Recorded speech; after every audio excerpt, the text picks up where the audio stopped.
Sapa Indonesia pagi Mbak Ade, saudara, kali ini di segmen Kompas Bisnis masih bersama saya Putri Oktaviani. Meski sudah ketuk palu bahwa PPN 12% berlaku 1 Januari 2025, aksi penolakan masih terus mengalir. Salah satunya lewat petisi daring. Petisi berjudul "Segera Batalkan Kenaikan PPN" di laman change.org pagi ini telah mencapai 144.000 tanda tangan.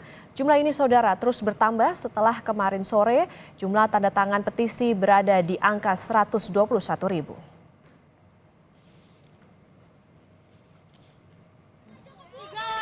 Penolakan PPN 12% tidak hanya muncul secara daring, saudara. Warga yang menolak kenaikan PPN 12% juga turun ke jalan dan berunjuk rasa di seberang Istana Merdeka Kamis 19 Desember 2024. Dalam aksi ini, warga mendesak pemerintah membatalkan kenaikan PPN 12%.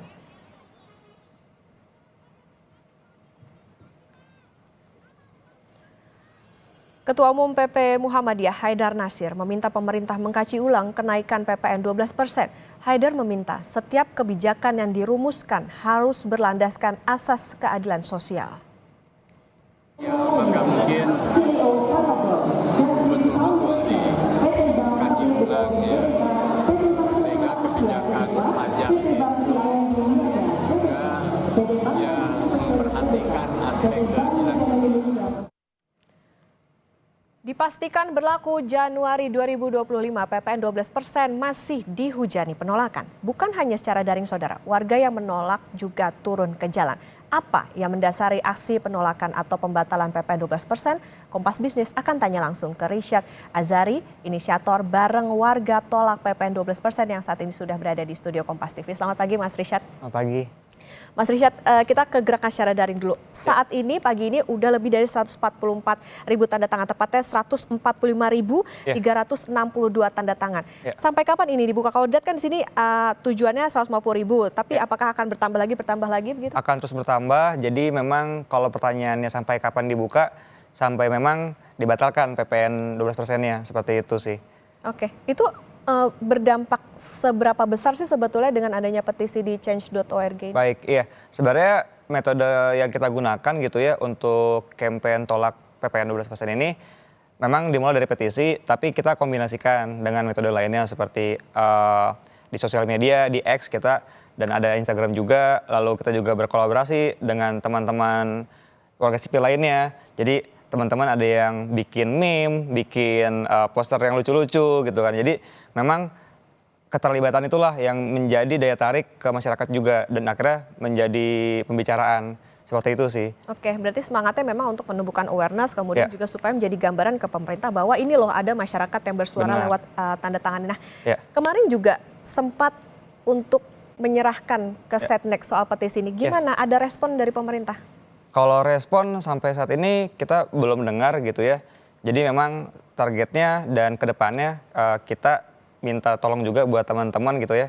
Kita secara formal sudah memberikan gitu petisinya kita ke Setnek dan harapannya kita kawal terus nih. Sekarang hari ini berarti H+1 setelah pemberian petisi ke Setnek dan kita tunggu juga apa jawabannya gitu ya. Jangan sampai suara yang dititipkan ke kami dari teman-teman itu nggak didengar gitu. Oke. Itu sih. Isu ini kan ya lumayan besar dan menjadi perhatian bagi masyarakat. Kemarin ketika ke Setnek, jadi ketemunya dengan siapa, Mas Rishad? Dengan staf admin aja sih. Dari staf admin, tapi sudah berusahakah mengontak siapa begitu untuk bisa menemui dari pihak pemerintah terutama? Ya, untuk hal itu mungkin kemarin sempat dibantu sama teman-teman YLBHI ya, tapi memang mungkin di hari itu sedang sibuk dan ada agenda lain. Jadi ya kami sih tujuannya yang penting secara formal, kita ikutin peraturannya, disediakan wadah untuk pelayanan publik, kita ke sana gitu. Seperti itu. Ya. Ini udah dari kemarin ada aksi, sekarang juga petisi juga masih terus berjalan. Gimana Mas Rishad melihat keseriusan pemerintah soal kenaikan PPN 12% ini? Karena ada banyak suara nih dari masyarakat, nggak cuma secara langsung tapi juga di sosial media kita lihat ramai. Baik, iya. Kalau saya sendiri seperti yang sebelumnya saya sering bilang gitu ya, per hari ini belum terlihat itikat baiknya untuk keberpihakan ke rakyat gitu. Apalagi kita bahas ke kelas pekerja gitu ya, memang sebenarnya akan menjadi sasaran utamanya untuk PPN ini jika naik ke 12%, seperti itu.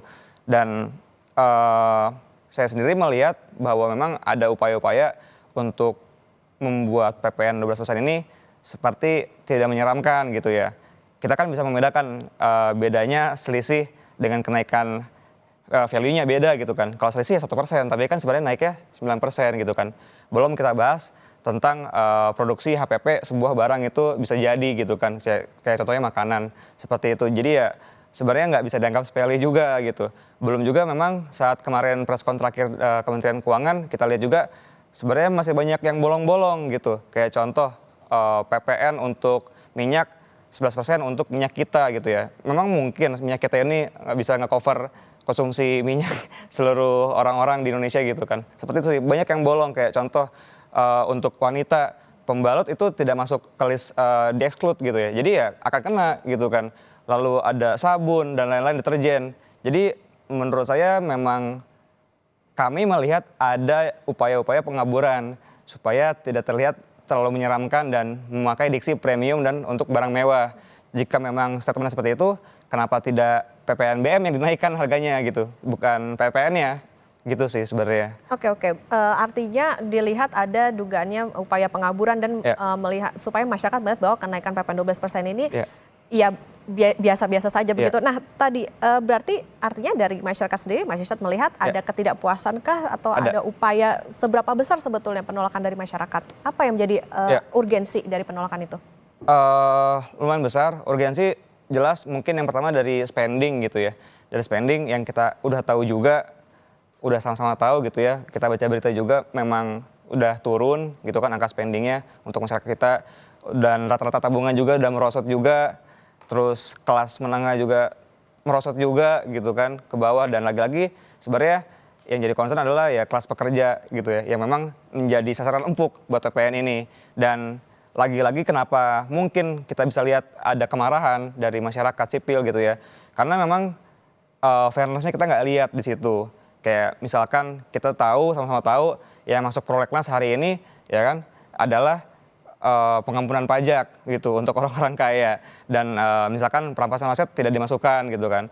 Dan PPN malah mau dinaikin. Jadi kayak kita bingung gitu. Ini berpihak kemana sih sebenarnya pemerintah hari ini? Itu sih. Dan ya yang paling mungkin kita lakuin ya upaya-upaya yang terkesan sepele tapi ya hari ini kan kita bisa lihat gitu ya. Menjadi atensi juga dan harapannya ya membuka tadi ya awareness juga ke teman-teman yang belum tahu juga gitu bahwa memang ini isu serius. Jangan sampai kita dibikin bingung karena ada diksi premium dan barang mewah. Itu yang memang kelihatannya jadinya seolah-olah dibikin narasi, oh kalau kamu nggak setuju dengan kenaikan PPN, kamu orang kaya kali ya, digituin gitu kan. Jadi memang ada kita lihat upaya-upaya seperti itu, kontra narasi seperti itu. Oke, ada apa ya, batasan-batasannya itu kabur ya, dianggap betul. tidak jelas. Oke, nah tapi Mas Irsyad di satu sisi PPN naik jadi 12%, tapi pemerintah juga bilang bahwa akan ada insentif dan segala macam untuk jaring pengaman. Gimana tanggapan Anda? Ya, lagi-lagi kan sebenarnya insentif ini nggak bisa menyasar ke semua elemen gitu ya, gitu. Misalkan kalau kita bahas lagi di kelas menengah gitu ya, kan dibilang miskin juga enggak gitu ya, dan memang sangat jarang sekali dapat insentif gitu kan. Terus lagi-lagi kalau kami melihat gitu ya dari situ insentif ini kan sebenarnya lagi-lagi kita punya ketakutan. Apakah benar nanti prosedurnya gitu? Apakah memang penerimaan manfaatnya sesuai dan lain-lain gitu ya. Jadi sebenarnya bukan menjadi solusi gitu untuk ada stimulus dan lain-lainnya. Seperti itu sih. Oke, nah di satu sisi juga yang menarik adalah ini kan dikatakan sebagai amanat undang-undang yang memang tertulis bahwa harus dilaksanakan di tahun 2025, di Januari 2025. Gimana kalau jawaban pemerintah dan wakil rakyat akan demikian?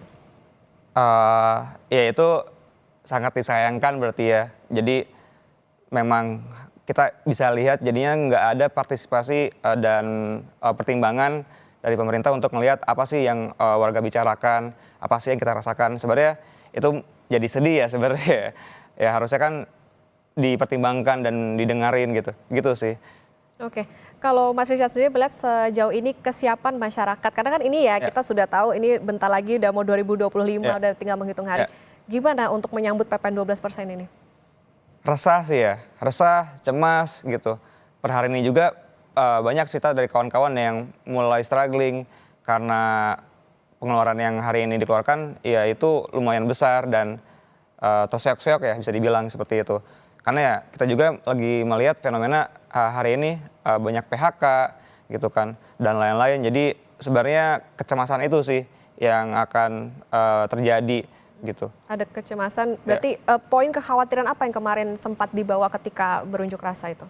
Iya, kalau untuk kemarin sebenarnya kan kita bisa dibilang bukan unjuk rasa juga gitu. Jadi kayak kebetulan kita mau kasih petisi dan ternyata banyak yang mau nganterin. Jadi ya bisa dibilang partisipasi spontan aja seperti itu. Kalau mungkin yang jadi concern tadi ya soal pengeluaran dan pendapatan yang nggak match gitu ya. Di situ sih ya kekhawatirannya kayak nanti hari-hari makan kayak gimana, terus kapan kita bisa nabung, kapan kita bisa beli rumah gitu kan, dan lain-lain. Sedangkan ya harga tanah terus naik terus gitu kan, dan lain-lain. Jadi ya masalah-masalah yang emang dekat hari ini di kelas pekerja dan di Gen Z mungkin gitu ya, gitu sih. Oke. Kemarin sudah memberikan suara, kemudian nanti apakah akan ada aksi lanjutan lagi untuk memberikan petisi atau gimana? Oke, untuk lanjutannya kita sampai saat ini masih menunggu apa hasil kita memberikan petisi ke Setnek, apakah ada feedback atau tidak seperti itu. Kalau untuk hasil lanjutan belum kepikiran sampai ke arah sana, tapi memang yang kita lakukan di sosial media juga dari teman-teman bareng warga, kita sama-sama rawat bareng gitu ya. Jadi memang yang namanya movement ini nggak selesai di hari kemarin aja saat kita nganter, saat ada aksi juga. Jadi emang terus kita bicarakan, kita bilang ke abang-abang bakso yang kita beli, bang tahu nggak PPN mau naik? Kalau nggak tahu kita kasih tahu. Jadi emang upaya-upaya yang memang bisa menjangkau elemen masyarakat lain seperti itu sih. Kita tetap terus bikin poster, tetap nge-tweet juga kenapa gitu kan. Dan emang di sana sih yang akan kita akan terus kita upayakan gitu. Ya, supaya menjadi corong juga bagi masyarakat yang ingin bersuara kepada pemerintah. Nah, beberapa hari lagi sudah mau tahun 2025, sudah mau Januari. Kalau misalnya nanti kita bicara jika tetap berlaku, apa yang nanti akan dilakukan oleh bareng warga ini? Ya, kita pasti akan tetap terus menolak gitu ya. Bagaimanapun ini sudah banyak teman-teman juga yang ngerasa ini nggak tepat gitu ya. Kita tahu ini walaupun sudah ditekan, tapi kan lagi-lagi secara tahun relevansinya mungkin nggak sesuai gitu ya 2021 dengan keadaan hari ini kan berbeda gitu. Dan memang besar harapan bisa dipertimbangkan kembali sama legislatif kita, sama Bapak Ibu DPR, sama pemerintah juga. Dan ya kita berharap masih ada yang berpihak sama rakyat. Seperti itu sih. Movement atau gerakan masyarakat seperti apa, seberapa besar yang akan terjadi kalau misalnya tetap berlaku tapi protes dari masyarakat tidak didengar? Ya, mungkin bisa jadi lebih besar dari hari-hari kemarin gitu ya. Karena kemarin juga kan nggak semua orang tahu dan memang dadakan gitu ya. Kita cuma 2 hari doang dan lain-lain. Dan memang niatnya waktu itu kemarin cuma nganterin petisi dan lumayan ramai selama itu gitu kan. Dan memang bukan panggung aksi yang memang didesain buat demo dan lain-lain. Tapi kalau memang tetap dipaksakan, saya rasa banyak elemen masyarakat lain atau organisasi lain gitu ya yang akan siap menyambut gitu dan ya lebih besar lagi kemarahannya gitu. Mungkin gitu sih ya yang saya lihat ya. Bisa jadi akan ada aksi lebih besar lagi karena mengingat sekarang juga kondisinya sedang tidak baik-baik saja begitu, tapi pemerintah justru akan menerapkan PPN 12%. Terima kasih Mas Richard Azhari, inisiator bareng warga tolak PPN 12%. Semoga apa yang dilakukan, disuarakan bisa didengar oleh pemerintah untuk jadi pertimbangan nantinya. Amin, iya. Mungkin terakhir juga buat teman-teman yang belum tahu kita punya petisi, boleh kunjungi petisi kami di bit.ly/pajak mencekik. Itu mungkin ya. Terima kasih. Oke, baik. Terima kasih Mas Richard. Sehat selalu. Terima kasih sudah bersama di Kompas Bisnis. Ya, saudara, Sapa Indonesia Pagi akan kembali usai jeda, jadi tetaplah bersama kami.